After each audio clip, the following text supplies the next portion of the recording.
ఆషాఢ మాసం సందర్భంగా మన కాసం ఫ్యాషన్స్ కిలో చీరలు కొనండి, అరకిలో చీరలు ఉచితంగా పొందండి.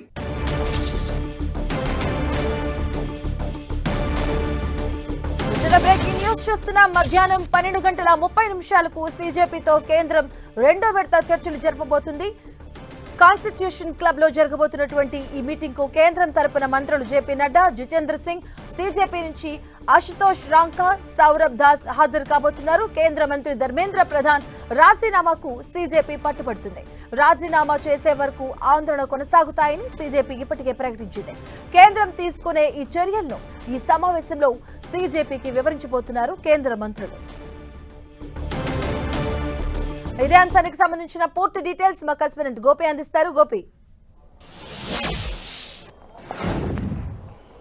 మాధవి, కీలక సమావేశాలు ఢిల్లీలో జరుగుతున్నాయి. ఒకవైపు కేంద్ర కేబినెట్ సమావేశాల్లో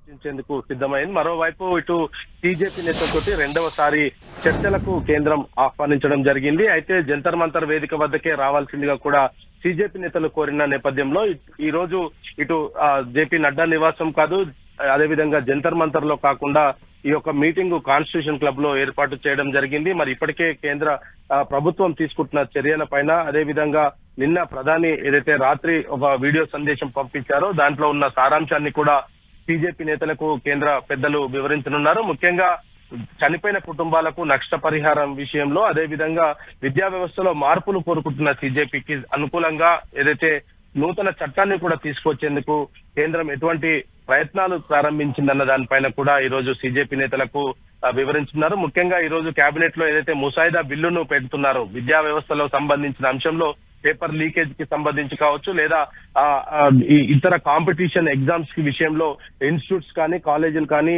లేదా ఒక పర్సనల్ వ్యక్తి కానీ తప్పు చేస్తే అటువంటి వ్యక్తికి ఎటువంటి శిక్ష లభిస్తుంది దానిపైన కూడా ఈ రోజు బీజేపీ నేతలకైతే వివరించే ప్రయత్నం చేస్తున్నారు. ఇక కేంద్ర విద్యాశాఖకు సంబంధించి అనేక మార్పులు కూడా చేయడం జరిగింది. ముఖ్య కార్యదర్శిని కూడా నిన్న రాత్రి ఆయనను బదిలీ చేయడం జరిగింది. మరి ధర్మేంద్ర ప్రధాన్ రాజీనామా చేసేంత వరకు తమ నిరసన కొనసాగిస్తామంటూ కూడా మరోవైపు సీజేపీ నేతలు ప్రభుత్వానికి వివరించనున్నారు. అయితే ఈ రెండింటి అంశాల మధ్యన ఒక 3 ప్రధాన డిమాండ్లను గతంలో కేంద్రం వద్ద ఉంచిన సీజేపీ మరి అందులో 2 డిమాండ్లను కూడా పరిష్కరించే దిశగా అడుగులు ముందుకు వేయడం, దానికి సంబంధించిన అంశాలపైన కూడా కేంద్ర ప్రభుత్వ పెద్దలు సీజేపీ నాయకులతోటి చర్చించనున్నారు. అదేవిధంగా ఇప్పటికే దీక్ష విరమించిన సోనం వాంగ్చుక్ విద్యార్థులను ఉద్దేశించి మరి కాసేపట్లో మాట్లాడే అవకాశాలు అయితే కనపడుతున్నాయి. విద్యార్థులను కలవాలనుకుంటున్నానంటూ కూడా ఆయన తన సోషల్ మీడియా వేదికగా చెప్పడం జరిగింది. మరి ఇటు ఒకవైపు ప్రభుత్వ పెద్దలంతా కూడా okay, right, thank you Gopi.